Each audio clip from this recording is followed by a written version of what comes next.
नमस्कार। कहानियों के इस सफ़र में आप सबका बहुत स्वागत है। आज हम सुनेंगे मुंशी प्रेमचंद जी द्वारा लिखित कहानी दुस्साहस।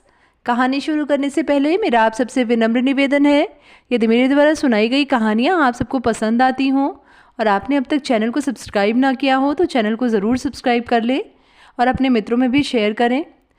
तो चलिए शुरू करते हैं कहानी। लखनऊ के नौबस्ते मोहल्ले में एक मुंशी मैकूलाल मुख्तार रहते थे। बड़े उदार, दयालु और सज्जन पुरुष थे। अपने पेशे में इतने कुशल थे कि ऐसा बिरला ही कोई मुकदमा होता था जिसमें वह किसी न किसी पक्ष की ओर से न रखे जाते हों। साधु संतों से भी उन्हें प्रेम था।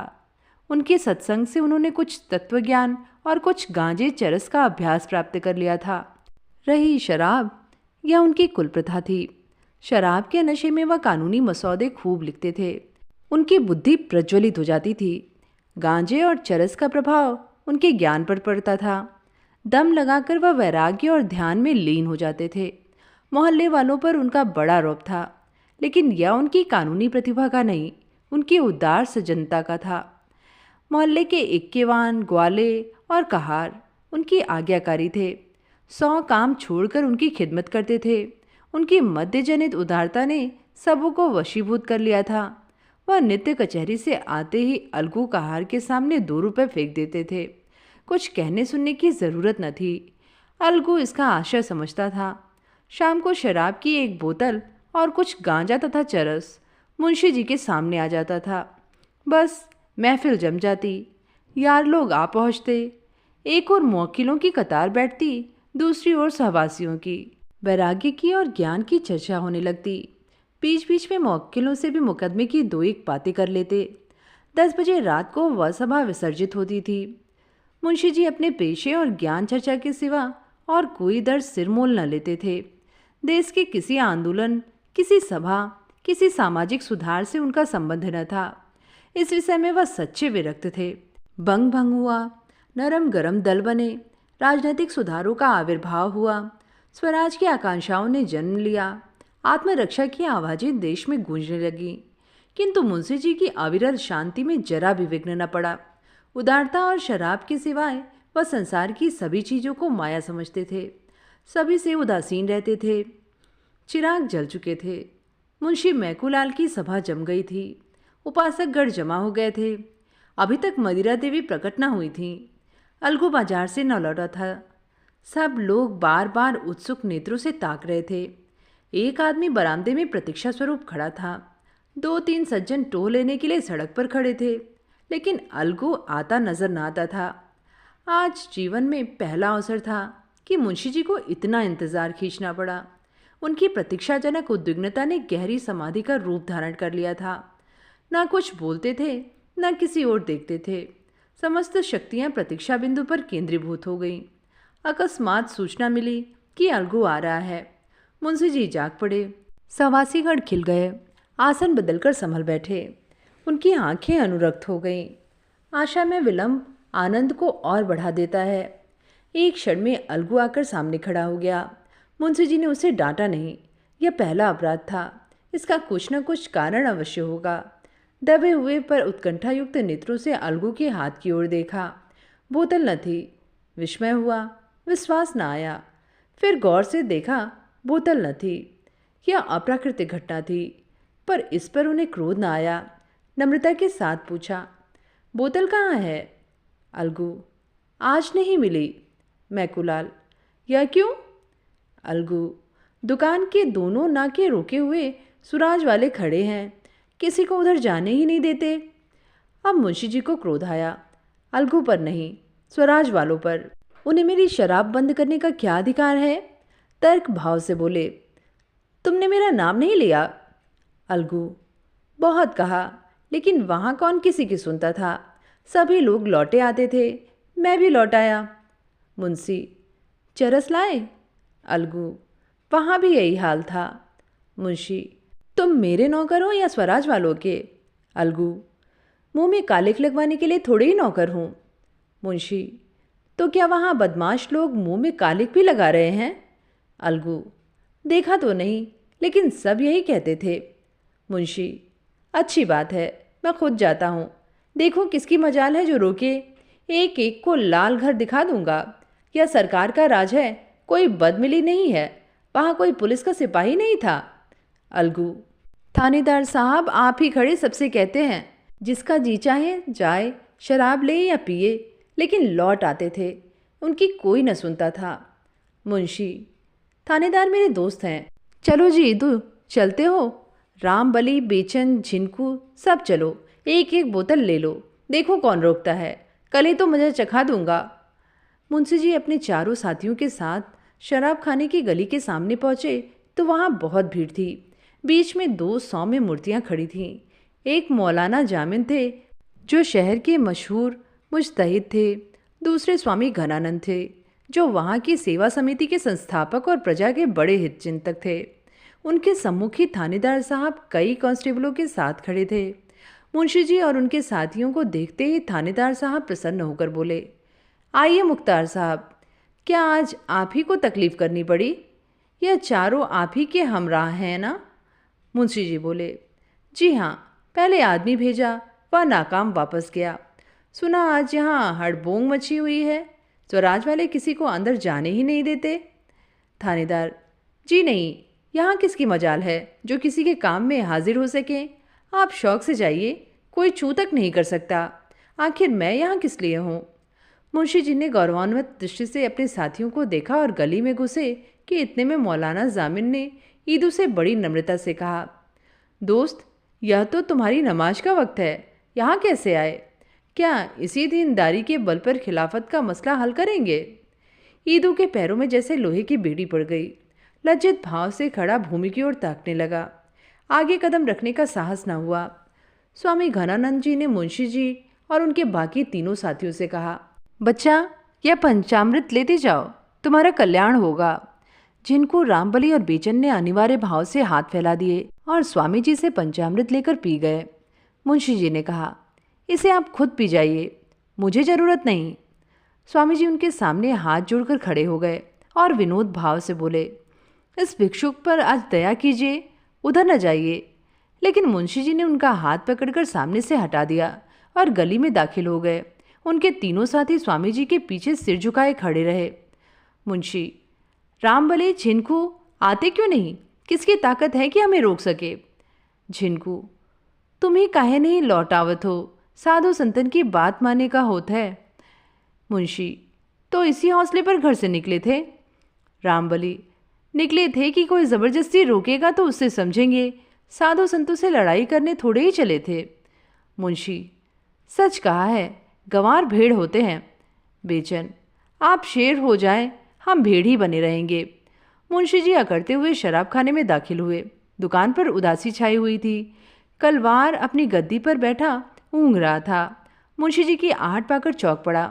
उन्हें तीव्र दृष्टि से देखा, मानो यह कोई विचित्र जीव है। बोतल भर दी और ऊँघने लगा।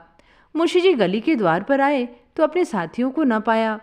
बहुत से आदमियों ने उन्हें चारों ओर से घेर लिया और निंदा सूचक बोलियां बोलने लगे। एक ने कहा, दिलावर हो तो ऐसा हो। दूसरा बोला, मर्दों के सामने लज्जा नहीं आ सकती। तीसरा बोला, है कोई पुराना पियक्कड़, पक्का लतियल। इतने में थानेदार साहब ने आकर भीड़ हटा दी। मुंशी जी ने उन्हें धन्यवाद दिया और घर चले। एक कांस्टेबल भी रक्षार्थ उनके साथ चला। मुंशी जी के चारों मित्रों ने बोतलें फेंक दी और आपस में बातें करते हुए चले। झिनकू, एक बेर हमारा एक का बेगार में पकड़ जात रहे तो यही स्वामी जी चपरासी से कह सुन के छोड़ाए देहन रहा। रामबली, पिछले साल जब हमारे घर में आग लगी थी तब भी तो यही सेवा समिति वालों को लेकर पहुंच गए थे, नहीं तो घर में एक सूत न बचता। बेचन, मुख्तार अपने सामने किसी को गिनते ही नहीं। आदमी कोई बुरा काम करता है तो छिपके करता है, या नहीं कि बेहयाई पर कमर बांध ले। झिनकू, भाई, पीठ पीछे कोई की बुराई न करे चाहिए, और जौन कुछ होए पर आदमी भला अकबाली हो। उतने आदमियन के बीच माँ कैसा घुसत चला गवा। रामबली, यह कोई अकबाल नहीं है, थानेदार न होता तो आटे दाल का भाव मालूम हो जाता। बेचन, मुझे तो कोई 50 रुपये देता तो भी गली में पैर न रख सकता, शर्म से सिर नहीं उठा सकता। ईदू, इनके साथ आकर आज बड़ी मुसीबत में फंस गया। मौलाना जहाँ देखेंगे वहाँ आड़े हाथों लेंगे। दीन के खिलाफ ऐसा काम क्यों करे कि शर्मिंदा होना पड़े। मैं तो आज मारे शर्म के गड़ गया। आज तौबा करता हूँ, अब इसकी तरफ आंख उठाकर भी न देखूंगा। रामबली, शराबियों की तौबा कच्चे धागे से मजबूत नहीं होती। ईदू, अगर फिर कभी मुझे पीते देखना तो मुंह में कालिख लगा देना। बेचन, अच्छा तो इसी बात पर आज से मैं इसे छोड़ता हूँ। अब पीऊँ तो गौ रक्त बराबर। झिनकू, तो कहा हम ही सबसे पापी हन। फिर कबो तो हमका पियत देखियो, बैठाए के 50 जूता लगायो। रामबली, अरे जा, अभी मुंशी जी बुलाएंगे तो कुत्ते की तरह दौड़ते हुए जाओगे। झिनकू, मुंशी जी के साथ बैठे देखियो तो 100 जूता लगायो। जिनके बात में फर्क है उनके बाप में फर्क है। रामबली, तो भाई मैं भी कसम खाता हूँ कि आज से गांठ के पैसे निकाल कर न पीऊँगा। हाँ, मुफ्त की पीने में इनकार नहीं। बेचन, गांठ के पैसे तुमने कभी खर्च किए हैं? इतने में मुंशी मैकूलाल लपके हुए आते दिखाई दिए। यद्यपि वह बाजी मारकर आए थे, मुख पर विजय गर्व की जगह खिसियानापन छाया हुआ था। किसी अव्यक्त कारणवश वह इस विजय का हार्दिक आनंद न उठा सके थे। हृदय के किसी कोने में छिपी हुई लज्जा उन्हें चुटकियां ले रही थी। वह स्वयं अज्ञात थे, पर उस दुस्साहस का खेद उन्हें व्यथित कर रहा था। रामबली ने कहा, आइए मुख्तार साहब, बड़ी देर लगाई। मुंशी, तुम सब के सब गावदी ही निकले, एक साधु के चकमे में आ गए। रामबली, इन लोगों ने तो आज से शराब ना पीने की कसम खा ली है। मुंशी, ऐसा तो मैंने मर्द ही नहीं देखा जो एक बार इसके चंगुल में फंसकर निकल जाए। मुंह से बकना दूसरी बात है। ईदू, जिंदगी रही तो देख लीजिएगा। झिनकू, दाना पानी तो कोव से नहीं छू सकता है, और बातन का जब मन में आवे छोड़ दे। बस चोट लग जाए कचाही, नशा खाए बिना को मर नहीं जाता है। मुंशी, देखूंगा तुम्हारी बहादुरी भी। बेचन, देखना क्या है, छोड़ देना कोई बड़ी बात नहीं। यही ना होगा कि 2-4 दिन जी सुस्त रहेगा। लड़ाई में अंग्रेजों ने छोड़ दिया था जो इसे पानी की तरह पीते थे, तो हमारे लिए कोई मुश्किल काम नहीं है। यही बातें करते हुए लोग मुख्तार साहब के मकान पर आ पहुँचे। दीवान खाने में सन्नाटा था। मुवक्किल चले गए थे। अलगू पड़ा सो रहा था। मुंशी जी मसनद पर जा बैठे और अलमारी से गिलास निकालने लगे। उन्हें अभी तक अपने साथियों की प्रतिज्ञा पर विश्वास न आता था। उन्हें पूरा यकीन था कि शराब की सुगंध और लालिमा देखते ही सभी की तौबा टूट जाएगी। जहां मैंने जरा बढ़ावा दिया वहीं सबके सब आकर डट जाएंगे और महफिल जम जाएगी। जब ईदू सलाम करके चलने लगा और झिनकू ने अपना डंडा संभाला तो मुंशी जी ने दोनों हाथ पकड़ लिए और बड़े मृदुल शब्दों में बोले, यारों, यूँ साथ छोड़ना अच्छा नहीं। जाओ जरा आज इसका मजा तो चखो, खास तौर पर अच्छी है। मुंशी, अजी आओ तो, इन बातों में क्या धरा है। ईदू, आप ही को मुबारक रहे, मुझे जाने दीजिए। झिनकू, हम तो भगवान चाहे तो एके नियर न जाब, जूता कौन खाए। यह कहकर दोनों अपने अपने हाथ छुड़ाकर चले गए। तब मुख्तार साहब ने बेचन का हाथ पकड़ा जो बरामदे से नीचे उतर रहा था। बोले, बेचन, क्या तुम भी बेवफाई करोगे? बेचन, मैंने तो बड़ी कसम खाई है। जब एक बार इसे गौ रक्त कह चुका तो फिर इसकी ओर ताक भी नहीं सकता। कितना ही गया बीता हूँ तो क्या गौ रक्त की लाज भी न रखूँगा। अब आप भी छोड़िए, कुछ दिन राम राम कीजिए, बहुत दिन तो पीते हो गए। यह कहकर वह भी सलाम करके चलता हुआ अब अकेले रामबली रह गया। मुंशी जी ने उससे शोकातुर होकर कहा, देखो रामबली, इन सबों की बेवफाई, यह लोग ऐसे ढुलमुल होंगे मैं न जानता था। आओ आज हम ही तुम सही।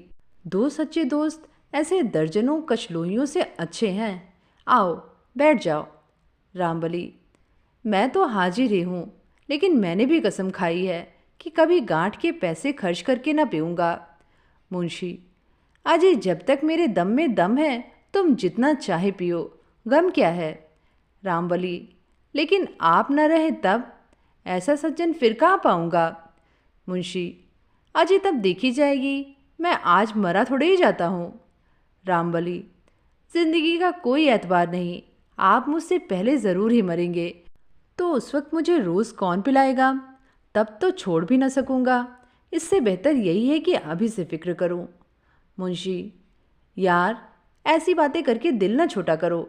आओ बैठ जाओ, एक ही गिलास ले लेना। रामबली, मुख्तार साहब, अब ज़्यादा मजबूर न कीजिए।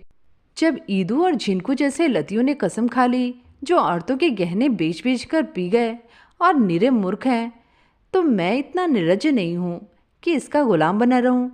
स्वामी जी ने मेरा सर्वनाश होने से बचाया है, उनकी आज्ञा मैं किसी तरह नहीं टाल सकता।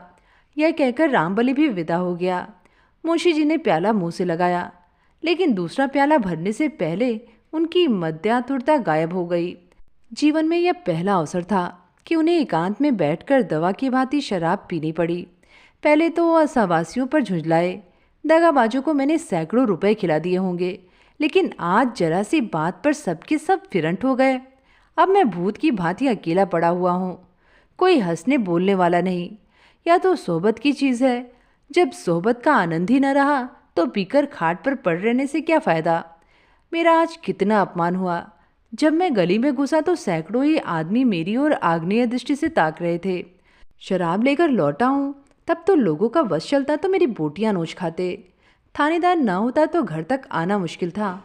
यह अपमान और लोक निंदा किस लिए? इसलिए कि घड़ी भर बैठकर मुंह कड़वा करूं और कलेजा जलाऊं। कोई हंसी चुहल करने वाला तक नहीं।